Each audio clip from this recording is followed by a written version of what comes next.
perhaps this baseball season isn't going to be as easy as everybody's made it out to be so far, Mr. Barber. Yeah, but it's okay if it's not easy. I'm more worried about the Mets than I am about the Yankees. The Yankees lost a game. The Mets have been on a little bit of a slide over the last couple out west in this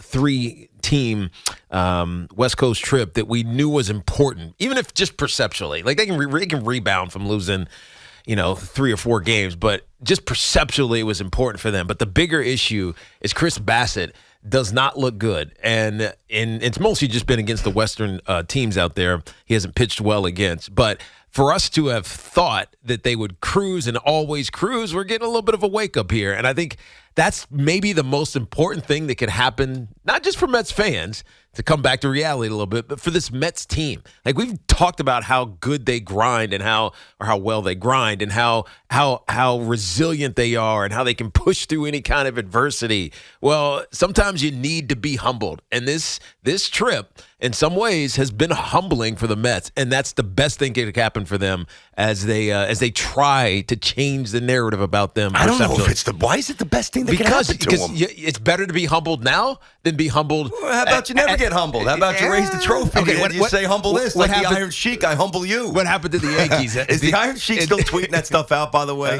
No, I humble you. Be. I think he is. Really? I don't think I think somebody runs the account for him. Look, I think being humbled in a point where you can recover is the most important thing that happens in a sports season, to an individual or to a team. And I think it's collectively happening to the Mets, and I think it's important and it's critical that they have this moment because it felt, I don't want to say it felt easy, but it felt like it was just going to happen. We always, they'll figure it out. They give up 3 runs in the first. They'll figure it out. Well, I wasn't saying that. I was the one who was a little less enthusiastic as stamping the Mets as a juggernaut. That's because you're a hater. No, come on. Don't say that. I'm just kidding. Certainly projecting that they were good, but I just didn't, and by the way, you gloss over the Yankees. You say there's no alarm. And again, it's one game. And we're not going to go nuts here. But I really thought, I have a little bit of a different take than you. And I'm not saying that you're wrong, but to me, as I started the show, last night was a bit of a reminder, perhaps one that will not necessarily bear the fruit of long-lasting viability. Maybe just a little snapshot here, but last night was ugly. I mean, the Yankees' defense was horrendous. Stanton was back in the outfield, looked awful. Yep. Chris Bassett, you mentioned Bassett. Yeah. I know West Coast teams, they're still baseball teams. I set the tape before the start of the show. I said, Chris Bassett is a bad start away. A bad start. And it would have to be a really bad start. Like, I don't want to overstate this or just slant this to meet a narrative. But if he has another bad start and it's pretty bad, his ERA is going to go over 5. I just want that to resonate. Now, if you're asking me, do I think that happens? No, not necessarily. I think that Bassett stabilizes this. As Keith was talking last night, he just doesn't have command of that secondary pitch. He threw one that was really good, that slider that comes in, looks like a strike and darts at the back leg. But his command has not been there. And listen, he's a good pitcher. I'm not worried. But again, you cherry pick certain things, and most things have been good this year. Last night was cherry pickable in the negative because no matter how many times you flipped from SNY to yes to SNY, I know the Yankees started earlier, you didn't see a damn good thing. No. Nestor Cortez didn't pitch well, didn't have it. Yankees defense was sloppy. Yankee bats were impotent. Bassett got knocked around. Met bats were impotent. Not a good night. No, it wasn't a good night. And you mentioned Giancarlo Stanton out in right field. He looked rough, dude. But why is he even starting in right field? Why not go to DH? Why? Because one of the things that I think gave Boone some maneuverability, some versatility in terms of constructing a night-to-night lineup is that Stanton showed that he was at least functional. Oh. I think it's a bit of an aberration. He just had a rough night. Yeah, true. But he's been decent out there. He's got a good arm. I'm like, the sky's not falling. But last night, he's coming off a calf injury. I know. That's true. And he had one long run down the right field line where he had like this awkward, like how Alonso can't slide properly. This was an awkward lunge / face first dive where his like chest hit the dirt. He just didn't look very smooth doing it. I hear you. I don't know if you need to trot him out there now, a week after he came back from the calf strain. But if you hadn't watched the first 2+ months of the Mets and the Yanks and you parachuted into the season last night, you would think that these teams were garbage. You really would. Yeah. Who's this Nestor Cortez kid getting banged around for 4 Why did runs? they trade for Bassett? Who's that guy, right? But again, I'll go back to what I said. I think it's a good thing it's happening, especially for the Mets right now. The Yankees are still they've had one bad game. And it's Nestor having one bad start. His ERA is still under 2. He's going to be fine. At least we hope he's going to be. But when I look at the Mets, I think the humbling nature of this West Coast trip so far. Now they could turn it around, but so far the humbling nature of this West Coast trip is something that they absolutely needed to happen because it reinvigorates the urgency with which they have to play every game, even the ones that are hard. Even when Pete Alonso's unavailable or Francisco Lindor, like in the Dodgers series, smashes his finger in a sliding door. I figured out, by the way, I heard how that happened. Oh, we got a little intel. Remember, I was like, how the hell do you smash your hand in a sliding door? Yes. Some of these hotels, the door closes, they both close. Yeah. So when you try to slide one, they both close. They're not independently. I've seen those. And so he was closing it, not paying attention. They both closed, and he smashed his finger. Yeah, so right. now I have an understanding. Who told you that? Stevie Cohen? No, I heard. I forgot where, that scoop. I forgot where. I was listening to somebody talk about it. Oh, so it wasn't a scoop. Somebody had it before you. Somebody had Okay, it. Yeah, gotcha. yeah. No, it wasn't a scoop. It Well, just, somebody had it. it. Seemed like you had something that nobody else had. BT, I legitimately was confused how you smash your hand in a sliding door. Like a closing, like a hinged door, I understand how a hinged door can catch you because you're not paying attention. A sliding door didn't make any sense until you realize that they slide together, not independently. I want to take a little challenge with something. The way you position something is a little bit of a nitpick, maybe a little, I don't know, semantical play here. Yes. But I want to go back and I jotted a few things. So humbling nature was a Yes. phrase that humbling nature. Got to be humbled. Of course. Well, a reset, a reinvigoration, that's my word, of urgency perhaps. Yes. See, I don't think that that's the issue with the Mets at all. See, I don't think it's a humbling. And by the way, pertaining to the Yankees, I think it's just, while I agree it can be advantageous to go through a little lull at the right time, which really illuminates any flaws, which gives you time to address them before it's too late. That's right. But I don't view it as a mental state or an arrogance or a need to be humbled. I look at it as just taking stock of who you are and where you are. Yeah, well, I mean, isn't that what humbling is? No, I don't think it is at all. To me, humbling is you think we're going to get this thing done. Somebody's going to pick us up. Somebody's going to be that. That's confidence. Savior. It's confident. Yes, exactly. And then all of a sudden, that it doesn't happen. And someone doesn't pick you up, or someone doesn't have this excellent day, or someone doesn't become the hero and do whatever it takes, whether that's from the top down or from the bottom up. And it just doesn't happen. And then you lose and you have this rough trip, you're humbled, right? So that confidence gets knocked a little bit. I understand what you're saying as well. Like you got to take a stake on who you actually are. But I think you discount how good this Mets team is. But I just feel like you're implying that there's been an arrogance. To me, No. Somebody who needs to be humbled, to me, is somebody who's incredibly arrogant and maybe I don't not. think so. Really? I don't think so. To me, okay. Oh, we have a little bit of a different interpretation. I think anyone can be humbled. I think you can be really good and know you're good, just like the Mets know they're good. They're not cocky about it. They just go out and take care of their business. But then they go on this West Coast trip against a Dodgers team who they showed some resiliency against. No because question. those first two, I mean, they easily could have got swept in that series. They split it. It was fantastic. But then you get the Padres, and they're feeling confident about themselves, and they end up losing the series 2 out of 3, and really not even competitive. And so that's last night at least. And so it's humbling in a sense because you feel like what we're doing is the right path. All we got to do is keep doing what we're doing, and we're going to find a way to be successful. That's what I think of as a fan of the Mets. Yeah. Not necessarily as a fan. I know what you're saying. But as a fan of the Mets and an observer of the Mets, it's just going to happen. Okay. It always happens. But then it doesn't, and it's humbling. And so you got to figure out a way to do it better. All right, 877-337-6666. It's Tiki and Tierney on the Fan. We got Yankee tickets coming up at 12:20. We're inside of our Town Fair Tire studio. Our friends at Town Fair remind you that you always get the guaranteed lowest price on name brand tires from Connecticut to Maine. Nobody beats Town Fair Tire. Nobody. Rangers, hopefully they get it cranked up tonight. We'll kick them in later. But right now, a little baseball out of the chute here on the show. Let's get John down in Myrtle Beach. John is on the Fan first up. What's up, John? Hey, fellas, what's going on? All's good, John.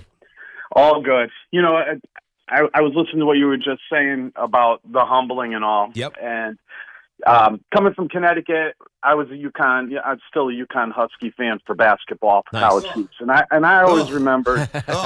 I can't stand you guys. I know I you can't can, man. stand you but guys. you gotta respect it, right? You I gotta do respect it. I No doubt. can't stand it. You guys have been And too we're good not, for far we're too not, long. We're not one of them that rubs it in the face. Yeah, You no, know, I know. it is what it is. This is true. St. John's. I'm just tired of it, dude. But anyway, go ahead, John. I know, you're just sick of it. Ugh. But, I always remember Gino over the years when he had those buzzsaw teams. Yes. And he would say, a loss now, he was good with it because it's a teaching moment, Yes. right? Yes.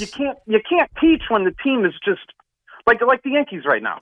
What are they going to teach the Yankees? Yeah. You know, Yeah, when you're nothing. dominant, when you win regardless of how good or bad you are, and you're dominant, Exactly. there's no teachable moment. Yeah, and you're absolutely right. And Gino's amazing. I mean, wasn't he in the finals this year too? He was. He was. Yeah, he was with a brutally injured team. It's crazy. Yeah. Although there's a real imbalance in that. Nah, I mean, we're not going to get into Yeah, the weeds yeah. of UConn Huskies basketball here. It's all good. I But, mean, come on. no. Let's go. But I think that if we're going to go through this, let's go through this now. I don't want to go through this in September where we're Interesting. used to going through That's this exactly stuff. that's exactly my okay. point. Exactly my There you point. go, Appreciate John. your call, John. So let the turmoil come early, as opposed to late, like it usually it just does. gives you a chance to adjust to it, and maybe, as you've been saying, BT, for I don't know months, What? they need X, and they need to get a bat, and they need to do maybe get another whatever, whatever. Everybody's it is. been yelling at me for saying that, but And- watch, it's going to happen. And but now you kind Gonna of happen. you take stock, right? You say, okay, we had troubles with the Dodgers, and we had a little trouble with the Padres. By the way, are a good team. Yeah, yeah. Like, we don't talk They about the Padres don't hit though. Let's not overstate. Just True. because that Machado. True. You look at their offensive numbers. They're like 17th or 18th in home runs. They're very low in slugging percentage. They're not even advanced. Their most basic numbers are not very impressive. Yes, but they have names, but the numbers are not commensurate with what you would think they would be. But they have 34 wins on the No, I season, and understand they're that. a game and a half they're behind the good. Dodgers. But they don't bludgeon you to death. That's all I'm saying. Yeah. Well, neither did the Mets really until they. The Mets have the most runs in baseball. I know, but they don't bludgeon you. You know what I mean? But don't you have to? If you have the most runs in baseball? Yeah, I guess. This is what I mean yeah. about, like, the Mets. It is a different analysis. Yeah, it's true. And No, I'm not you're the only one guilty of it. It's true. They've scored more runs, unless it changed last night. They've scored more runs than anybody in baseball, but here we are saying, yeah, but the Mets don't bludgeon anybody. Yeah. But when you score That's a good point. all these runs, 50-ish games into the season, you're bludgeoning some people. So let me ask you this before we get back to these phones. Let's just say, now, Bassett's next start is going to be Wednesday, no rain, whatever, Wednesday against the Brewers. The next start for Cortez will be, Tuesday against Tampa.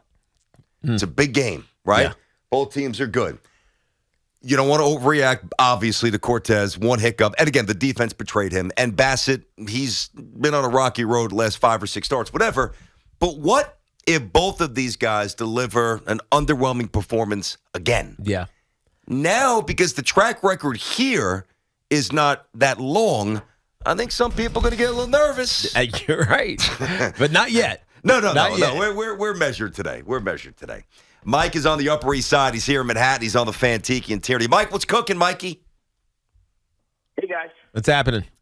Can you hear me? Yep, we got you. Oh, great. I just wanted to talk a little Yanks, specifically, although John had a great point, just like about all that he was saying. I completely agree. I just want to, before I say anything, I just want to say you guys relatively new. You make the fan sound like the fan again. So Appreciate Thanks, it, man. Mike. Appreciate that. Appreciate you, buddy. Thank you very much, man. It's just with the Yanks, with the Mets, you're talking. It's this analytics stuff has been. I mean, maybe I'm dating myself, I guess, but put the ball in play is a better thing than strike out a home run. And for some reason, the analytics have always been just like home run. And yeah, I'm a Yankee fan. They go to the playoffs, but that's like the goal now. Just go to the playoffs. Well, It's different this year for the Yankees. Let me tell you, Mike, let me tell you why it's different. There was this symbolic, yes, we're the last couple of years. Yes, we're the Yankees, and we are driven to win number 28. But anybody who knew baseball knew that these teams were, the Yankees, previous iterations, were flawed. Yeah. They were not structural. They were not built the proper way. Yep. They were slow. They couldn't catch it. They didn't have great starting pitching, too many strikeouts. All those things have been addressed. Now, that doesn't mean that the Yankees are going to win the World Series. But what that does mean, at least for me, is that this is the first time in 3 years I can actually have a conversation about the Yankees maybe winning the World Series. Yeah, no, you're right. And you were Getting there, even if you don't win. Well, so much of it was you needed an ace, right? You didn't have an ace for a couple of years here at the Yankees. You throwing Tanaka out there. Exactly. He was good, but he wasn't quite. Yep, CC's trying to hang on. Yeah. J.A. Happ got how many starts he had back in 2019. So it's just you didn't have an ace. Now you have an ace, and you have a guy, even if he's... Who is the ace? Is it Cortez, or is it, you say we have an ace? Is it two? No, it's Cole. No, I know it's it is. Cole. But and then I was going to say, you have a guy like Nestor Cortez who's pitching like an ace. And Tyone. And Tyone is pitching great, and Montgomery gives you quality starts here or there. So the pitching has turned. That's what's turned the expectation for the Yankees. They've always had, they always smash home runs. We did this a few months, maybe a month or so ago. They're top 5 in home runs every single year. Mm-hmm. They're scoring runs. They'll be up there in run differential. But you got to have a guy who locks you down on the mound, and they haven't had that. And now they have a few different options, including a guy who is turning back into a bona fide ace in Garrett Cole. This is probably, and again, let's preface this many times. We're trying not to. It's one game, dude. Yeah, it's one game and for by the both way, teams. I'm not worried about the Yankees. Well, they do a dud out there, and it was only because Nestor didn't do what Nestor's been doing literally every game. Yeah, no, the Yankees have been so good for so long. It would be unfair to pick apart one loss, in an overly critical manner. Yeah, I guess it just hit me for this wave of enthusiasm that we've rightfully all been riding for both teams since the start of the season. I'm driving in and really watching both games last night. I'm like, man, this is some ugly stuff. Yeah. Every channel, not getting to a ball, striking out, giving up a key hit, not getting done on the bases. It was just representative of not the teams that we have, but it just hit me. I'm like, this is, I don't know. It was, how many times have both teams in this season in the same night looked this bad? Not at all, really. Maybe. 3 max? Not that you can remember. Yeah. It just stood out to me. That's all I'm saying. That's true.